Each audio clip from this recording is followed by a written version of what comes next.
Hello, everyone. Sorry to be the last person between you and the lunch break, but it's going to be a pretty quick presentation. So I'm Dr. Emre Sezgin. I am an assistant professor of pediatrics at the Ohio State University and the Nationwide Children's Hospital. Today, I listened to lots of great presentations. I think my presentation will be overlapping with the pediatric domain and also kind of the speech. So let's start with the patient-generated health data.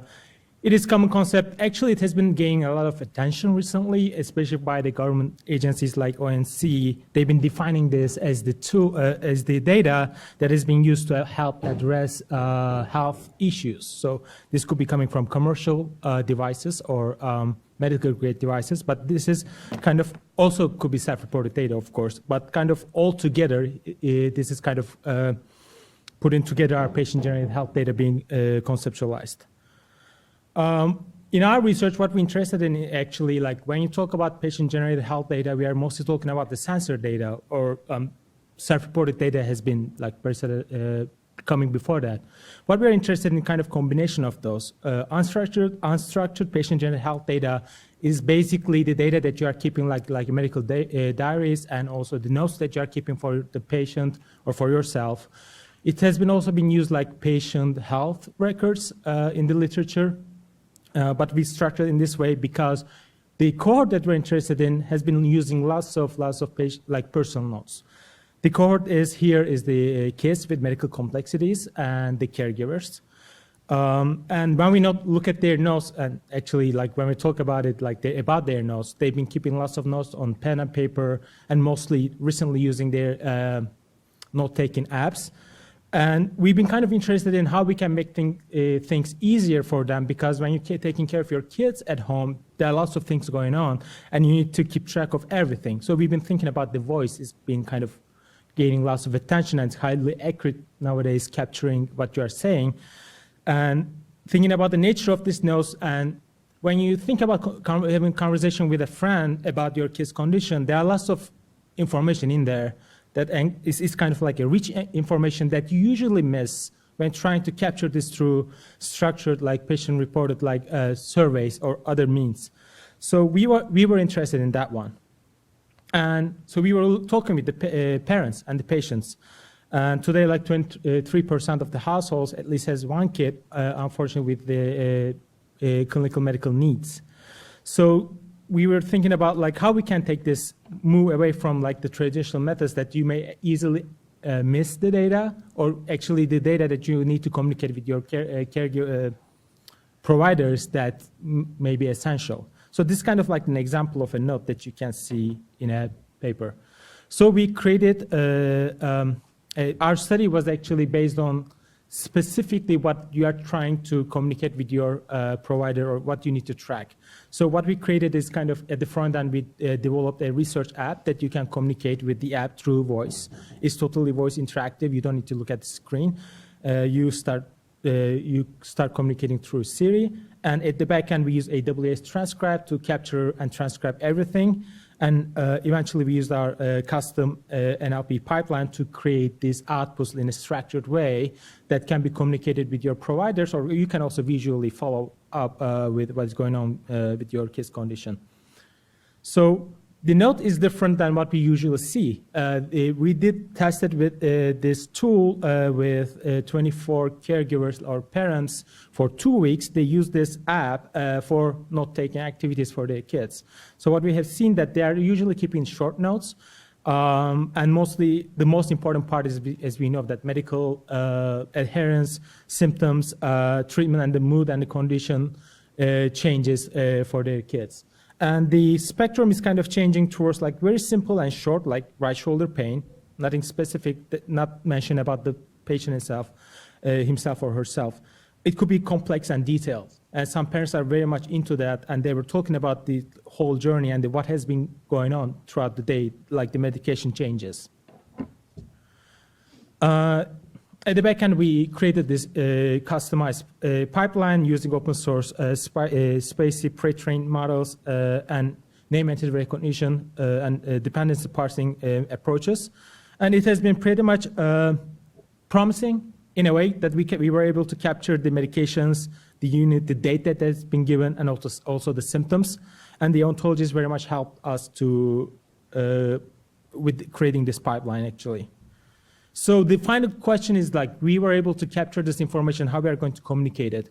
So we created two dashboards. One is for providers. We kind of created prototype for Epic, that you can, through the one click, you can see what is going on with your patient's condition with the visuals. At the patient side, we created this kind of calendar dashboard that you can follow up, and also kind of, when you need to communicate with your provider, you can just pull up and check what is going on with your case, medications, and you can create some alerting mechanisms that to be more preventive. So this was, I'm sorry, I'm so excited about this topic.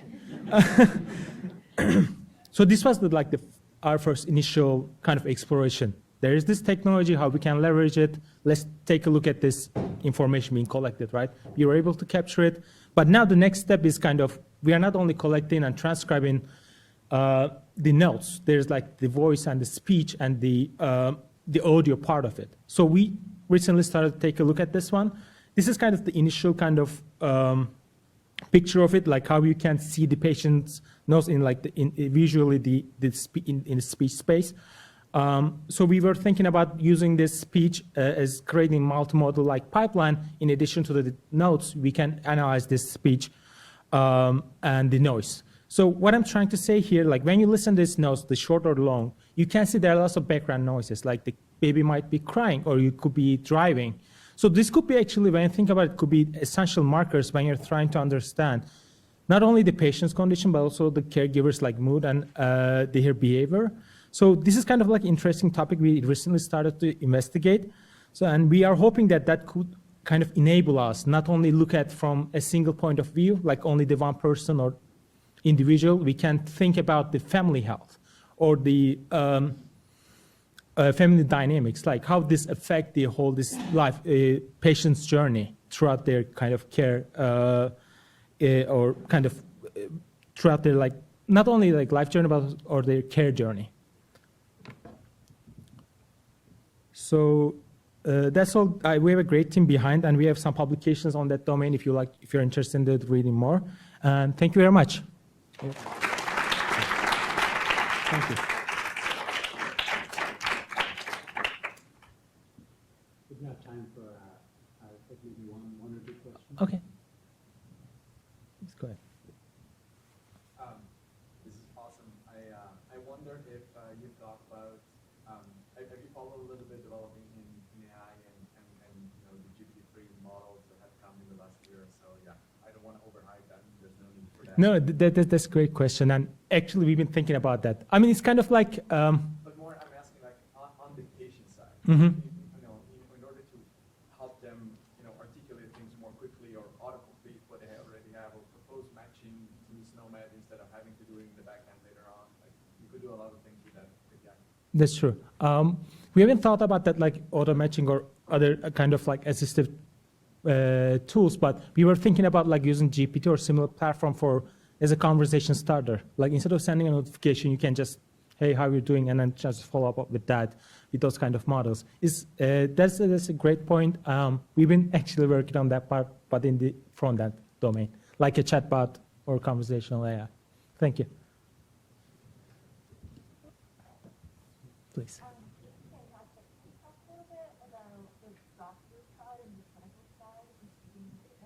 Yes, this is kind of not implemented so far. We are kind of, this is a mock-up, and we've been talking with the providers that how do you like this kind of like a model.